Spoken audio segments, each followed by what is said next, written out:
me for today's video. Samahan nyo kayo mag-harvest ng mung beans or munggo. Sabi nga nila, pag may tinanim, may aanihin. 60 to 90 days ang harvest niya after ng planting. Kapag marami na yung black kaysa sa green, ready for the harvest na siya. Itong mga green, after 1 week, pwede na rin siyang i-harvest kasi mahinog na siya.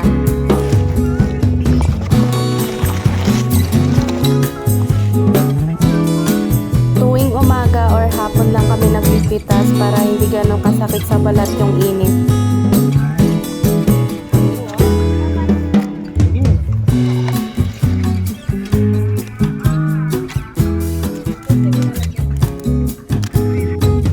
Tulong-tulong kami sa pagpitas kasi medyo malawak yung tinaniman ni tatay para mabilis din matapos.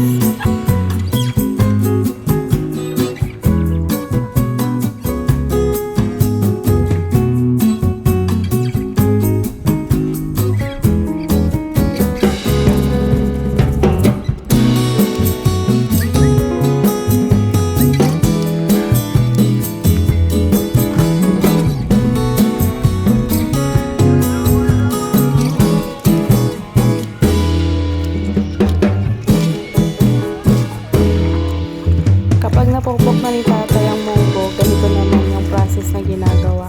Sinasabay sa hangin yung balat niya para humiwala yung munggo. Then, tatatapin naman ni nanay para matanggal yung alikabok ng munggo tapos yung ibang balat niya. Tapos, pipiliin naman namin yung iba na hindi pa natanggal na balat. Then, lalagay na namin sa sako.